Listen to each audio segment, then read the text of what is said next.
In 261 BCE, a king stood on a warfield on the bank of the river Daya. 100,000 people were killed. The river Daya looked red from the flash, and the blood of soldiers was floating. The king had just won the war, but he was crying. But this story does not start here. This story starts when, around 322 BCE, a boy named Chandragupta Maurya throned himself Magad with the help of his mentor, Chanakya. Chanakya was a great teacher, author, strategist, philosopher, and economist. We will discuss him another day. At that time, Magad state was from Middle India to northern South India. He expanded it to near modern-day Afghanistan and some parts of the eastern state of modern India. In 297 BCE, Bindusar, the son of Chandragupta Maurya, became the king of Magad. But before 7 years of his throne incarnation, this is Patliputra, capital of Magad, modern-day Bihar state of India, and around 304 BCE, a baby boy was born in the house of the king of the Maurya dynasty. But no one thought the baby would play an important role in history. This was Ashoka's son of Bindusar and the protagonist of our today's tales. His mother's name is given as Subhadrangi in one text but as Dharma in another. His mother is also depicted as the daughter of a Brahman, the highest caste. Ashoka was not a good-looking kid as compared to his siblings, so his father Bimbisar not want him to be the king of Magad.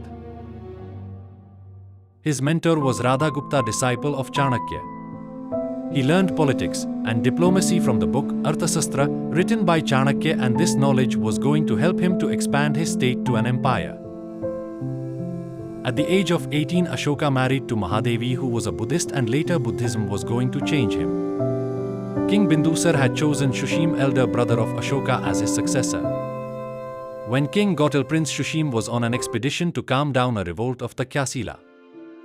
In the meantime, by the diplomacy of Radhagupta, Ashoka became the king. When Prince Shushim returned to Patliputra, Ashoka was on the throne and his father was no more. And Shushim got killed. There is a myth that Ashoka killed his 100 brothers to become a king. But most of the historians decline this story. According to them, Ashoka had 6 brothers. Under Ashoka's rule, Magad expanded from Hindukush mountain in Afghanistan to South India fully. Only one small kingdom on the eastern side was left. Earlier his grandfather tried to conquer but could not succeeded. And the small kingdom was Kalinga. At that time, Kalinga, or the present day Odisha state of India, was prosperous with business and agriculture. And the time came for which we are reading his name in history book. 262 BCE, Ashoka declared war against Kalinga. The Kalinga War was one of the largest and deadliest battles in world history.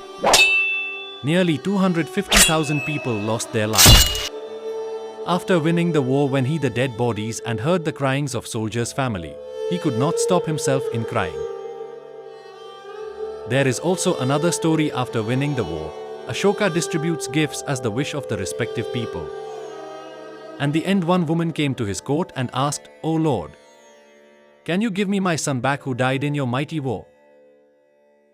Ashoka replied, "No, mother. I can't. This can't be possible." Old woman said, "If you can't my son's life back, how can you take his life in war?" This conversation hits his heart badly. He went into sorrow and depression.